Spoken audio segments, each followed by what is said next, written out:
कभी मैं जागा सपना, कभी मैं खोया सा सच, कभी मैं साथी सबकी, कभी मैं अपना ही रब। रंगों की खुशबू को कोख में भर सकती हूँ, एक नई जान को सांसों में भर सकती हूँ। मैं ये भी, मैं वो भी, मैं कुछ भी कर सकती हूँ।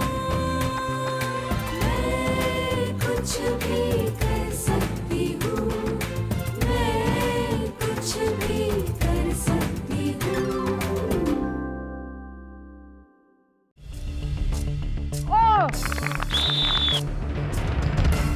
तुम अच्छी खिलाड़ी बन सकती हो, हमारी टीम में आ जाओ। क्या कर रही है यहाँ हमारा लड़कियों के साथ? तुम होते कौन हो इससे पूछने वाले? बहन है ये मेरी।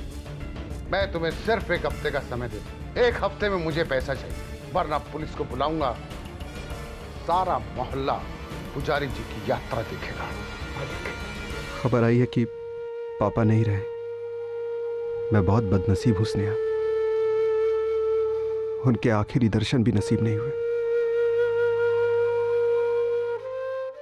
हमारे प्यारे ग्रामवासियों, आपका सरपंच होने के नाते आज मेरे लिए परम हर्ष और गौरव का विषय है कि डॉक्टर स्नेहा ने हमारे निमंत्रण को स्वीकार किया और हमारे गांव में सूरजगढ़ आरोग्य निधि की नींव रखी। डॉक्टर स्नेहा, ये क्लिनिक नहीं है बल्कि एक प्रतीक है। इस बात का प्रतीक है कि आप कुछ भी कर सकती हैं।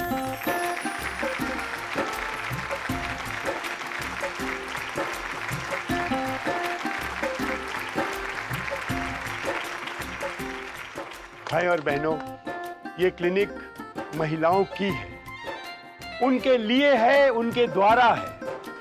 हम चाहते हैं कि हमारे हर गांव में इस तरीके की क्लिनिक हो। महिलाओं की स्वास्थ्य का विचार हमारे सामाजिक सोच में सबसे ऊपर हो। इस खुशी के मौके पर हम चाहेंगे कि हमारी परम प्रिय, परम स्नेही आशा बहन नीलिमा जी अपने कर कमलों से इस आरोग्य निधि का उद्घाटन करें।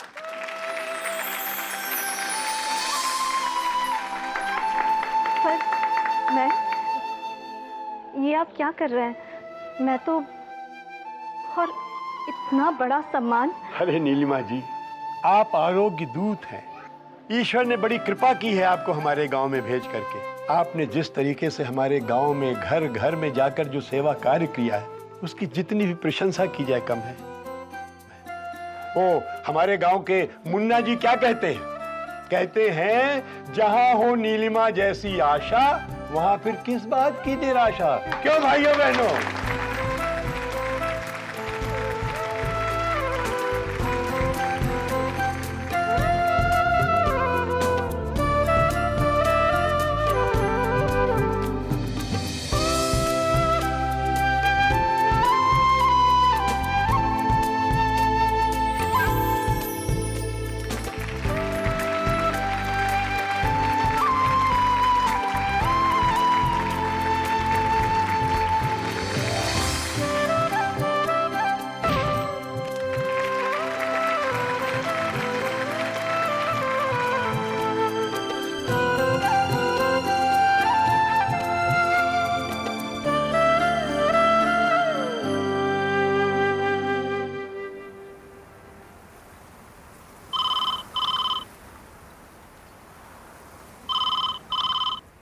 जी मिश्रा जी।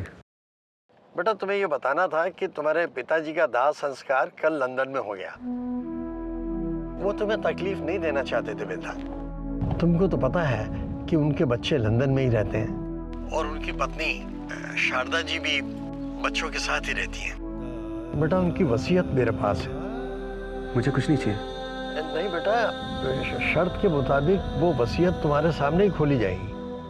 जब अंतिम संस्कार पे भी मुझे उनके दर्शन से दूर रखा गया हो, तो अब मेरा क्या काम? मुझे कुछ नहीं चाहिए मिश्रा जी। बेटा ऐसा करते हैं कि तुम्हारे लखनऊ वाले घर पे मिलते हैं, तो वहीं लखनऊ वाले घर पे बैठ के सारी औपचारिकताएं पूरी कर लेते हैं। मिश्रा जी, मेरे घर की हर खिड़की पर मेरा बचपन झांकता हुआ बैठा है। हर दरवाजे पर मेरा बचपन आस लगाए हुए इंतजार कर रहा है। मैं लखनऊ वापस नहीं आ सकता। कोई बात नहीं, मैं खुद तुम्हारे दफ्तर आ जाता हूँ। आप ही का दफ्तर है, जब चाहे आ सकते हैं। ठीक है बेटा। तुमने मुझे अपनी मंगनी पर नहीं बुलाया था, तो मैंने सोचा शायद। हिसाब किताब का रिश्ता रहा है हमारा, बाप बेटे का नहीं। मैं तुम्हें गले लगाना चाहता हूं। तुमने मुझे कभी नहीं बताया कि तुम मुझसे क्या चाहते हो। मैं अपने खोए हुए बेटे से मिलने आया। अब आपका ये खोया हुआ बेटा घर वापस नहीं आना चाहता।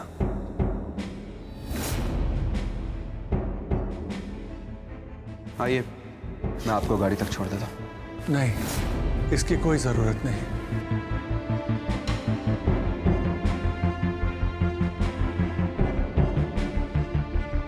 मैं अपने आप चला जाऊंगा।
माँ के गुजर जाने के बाद मुझे हॉस्टल में डाल दिया गया। मेरे पापा के नए परिवार में हर नए लोगों के लिए जगह थी। उनकी नई बीवी, उनके बच्चे, सिर्फ मेरे लिए जगह नहीं थी। माँ के जाने के बाद मैंने अपने आप को सख्त कर लिया था। मैं अपने अतीत से दूर भागना चाहता था और इसीलिए मैं मुंबई आ गया। स्नेहा, तुम्हें तो पता भी नहीं है कि मैं अंदर से कितना घायल हूं, लेकिन फिर भी तुमने मेरी हर चोट पे मरहम लगाया, मुझे खुलकर जीना सिखाया। आज तुम ही मेरे लिए सब कुछ हो। मुझे हमेशा डर रहता है स्नेहा, मैं जिससे बहुत प्यार करता हूं मैं उसे खो देता हूं। मैं अपनी मां से बहुत प्यार करता था और मैंने उसे खो दिया। मैं तुम्हें खोना नहीं चाहता स्नेहा, इसलिए अगर मुझसे कभी कोई गलती हो जाए तो प्लीज मुझे माफ कर देना।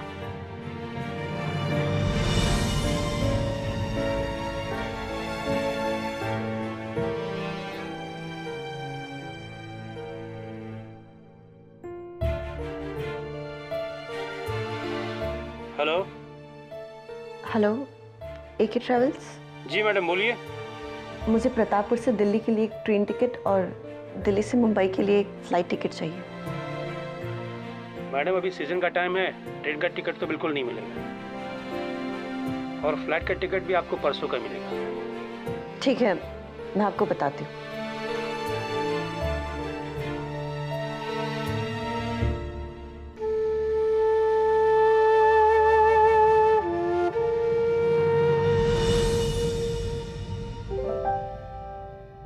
जिंदगी आज फिर से दो राहें पर लेकर आई है। एक तरफ दिल कर रहा है कि अर्जुन के पास उड़कर चली जाऊं, एक बार उसे गले लगाऊं। दूसरी तरफ दिमाग कहता है कि रुक जाओ स्नेहा, जिसके लिए वापस नहीं लौटना वहां कदम क्यों आगे बढ़ाना। बाबूजी अक्सर कहते कि जब भी दो राहे पर हो तो आंखें बंद कर लो, ध्यान करो, खामोशी में ही भीतर की जो आवाज सुनाई देती हो उस आवाज के इशारे पर चल पड़ो।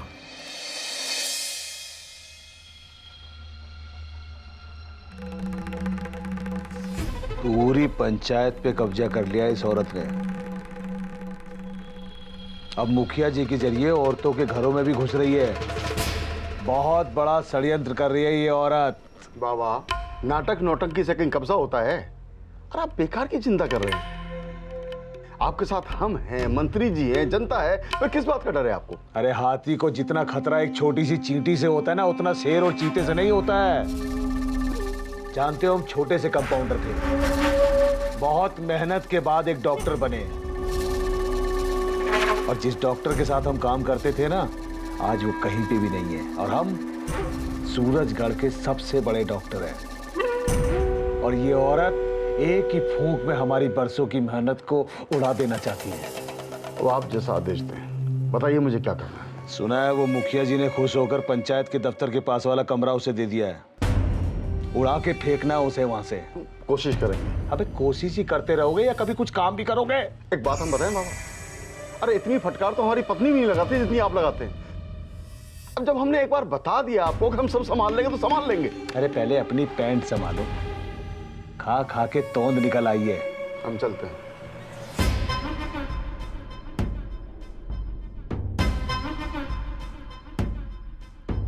लो ये पुड़िया लो, सुबह शाम खाते रहना।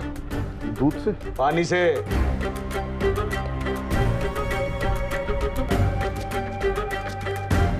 स्नेहा माथुर, तुमको तो नहीं छोड़ेंगे हम।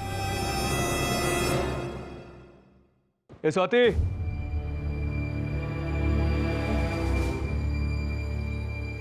माँ कहाँ है? माँ दादी के साथ मंदिर गई है।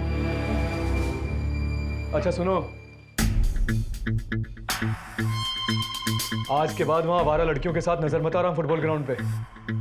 जो खेलना है घर पर खेलो, सांप सीढ़ी खेलनी है सांप सीढ़ी खेलो, लूडो खेलनी है लूडो खेलो। घर पर खेलने के खेल कम नहीं है। और आज के बाद यदि उन आवारा लड़कियों के साथ नजर आई ना तो अच्छा नहीं होगा, बता रहा हूं तुझे। हम क्यों नहीं जाएंगे भैया? आप जो भी करें वो माफ है। हमने फुटबॉल खेल ली तो इसमें क्या गलत किया? जुबान मत लड़ाओ, हम लड़का हैं, हम कुछ भी कर सकते हैं। हम कमीज उतारकर सड़क पे नंगा घूम सकते हैं, कोई कुछ नहीं कहेगा। और तुम लड़की हो, और अच्छे घर की लड़कियां इस तरह फुटबॉल ग्राउंड पे निक्कर पहन के नहीं खेलती। और अच्छे घर के लड़के घर पर चोरी नहीं करते। बकवास मत करो।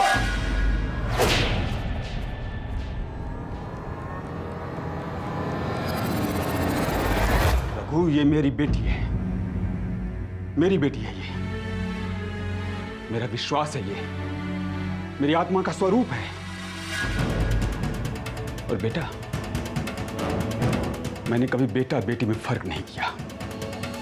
संतान तो संतान होती है, बच्चे तो बच्चे होते हैं। हमने एक ही संस्कार में तुम दोनों को पाला पोसा बड़ा किया। आज देखो तुम कहां और ये कहां। बाबा,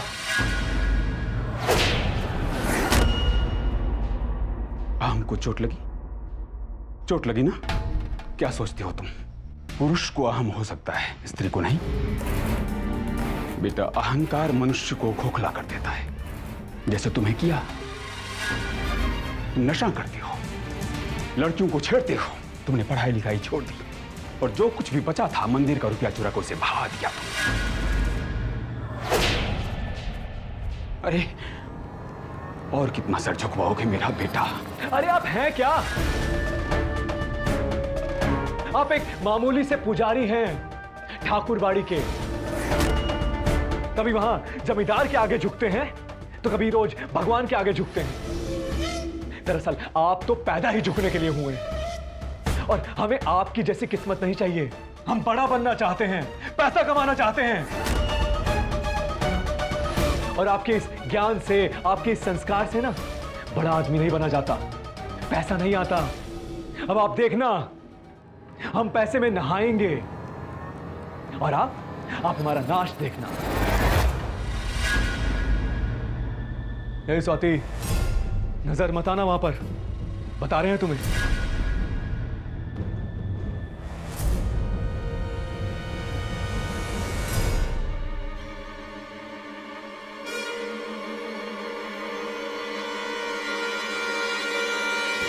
पता है, सुबह से आपने एक शब्द भी नहीं कहा। कैसी हो तुम आशिमा? तुम्हारा नया काम कैसे चल रहा है? मैंने काम ढूंढने की कोशिश ही नहीं की। मैं अपने आप को ढूंढ रही थी।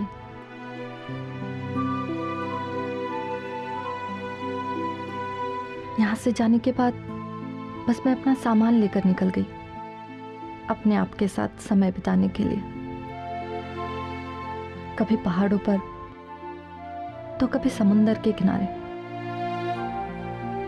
मन में कई उलझे सवाल थे जिसके जवाब ढूंढ रही थी। जवाब मिला?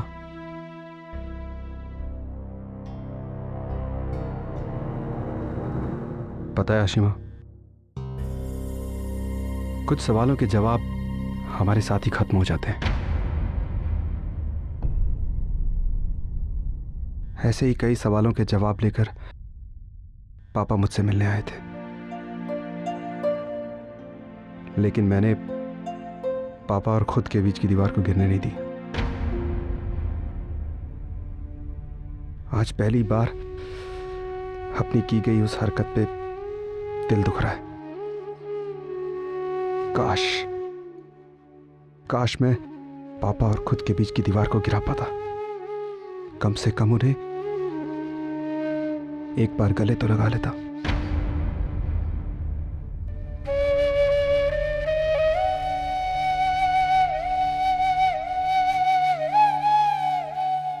स्नेहा को आपके पापा के बारे में पता है? हाँ, खुद को रोक नहीं पाया मैं। पता नहीं क्यों उसे कॉल किया। मैं तो शायद हमदर्दी के लायक भी नहीं हूं, लेकिन तुम आई, अच्छा लगा।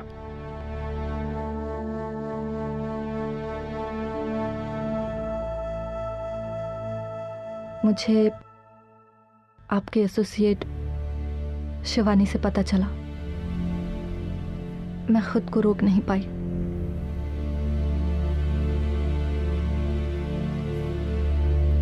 तुम्हारे घर पे सब लोग कैसे हैं? आपने अभी तक कुछ खाया नहीं, मैं ऑर्डर कर दूं? आशिमा, तुम कुछ छुपा रही हो? एक बार में एक दिल के बारे में ही बात की जाए तो बेहतर है। मेरी कहानी फिर कभी।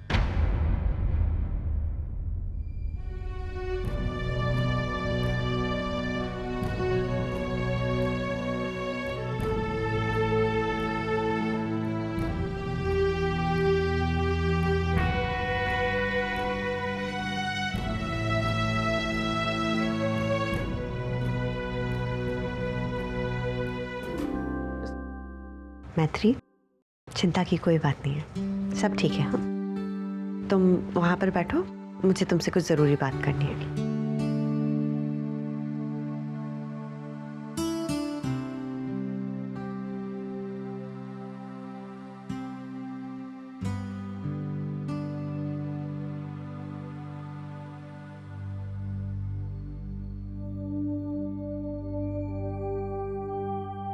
दीदी, सब ठीक तो है ना? हमें पता है कि हमारे साथ वो हो गया है जो शादी के बाद होता है। मतलब खेल खेलते समय हमारी वो झिल्ली खुल गई। हर दुल्हन शादी की पहली रात पर परखी जाती है। अगर हमें लड़के ने परखा तो गलत मान लेंगे हमें। मेरी तो शादी टूट जाएगी। ऐसी बात नहीं है मैत्री। आजकल की लड़कियां घर से बाहर निकलकर खेलती हैं, काम करती हैं, खेती बाड़ी करती हैं। ये सब करते वक्त अक्सर ऐसा हो जाता है कि झिल्ली टूट जाती है, पर ये किसी औरत को परखने का सबूत नहीं है। झिल्ली टूटने के और भी कई कारण हो सकते हैं। दीदी, आप डॉक्टर है ना, समझती है, पर जिससे ब्याह होगा वो तो यही सोचेगा ना कि हमारा किसी के साथ संबंध था। देखो मैत्री, अगर तुम्हारा पति समझदार होगा, पति समझ जाएगा, और नहीं हो तो तुम उसे पहले ही बता देना। और अगर फिर भी उसे समझने में तकलीफ हो तो तुम उसे यहाँ ले आना, हम समझा देंगे। थैंक यू दीदी, आपने तो मेरी दिक्कत सुलझा दी। इतना डर लग रहा था मुझे। कोई बात नहीं, अभी तुम्हारा पूरा ध्यान सिर्फ अपने मैच पर होना चाहिए। ये मैच तुम लोगों को जीतना है। थोड़ा संकल्प कर लो, प्रतापपुर की लड़कियों का नाम रोशन करना है ना?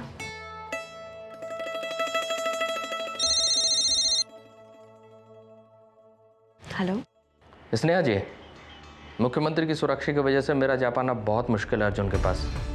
बेहतर होगा यदि आप उसके पास जा पाएं इस समय। मैं अर्जुन से मिलने ज़रूर चाहूँगी। जी शुक्रिया। जी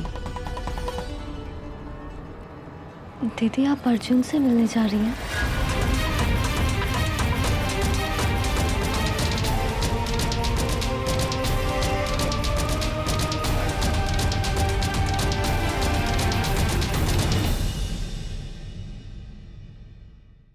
रंगों की खुशबू को कोख में भर सकती हूँ, एक नई जान को सांसों में भर सकती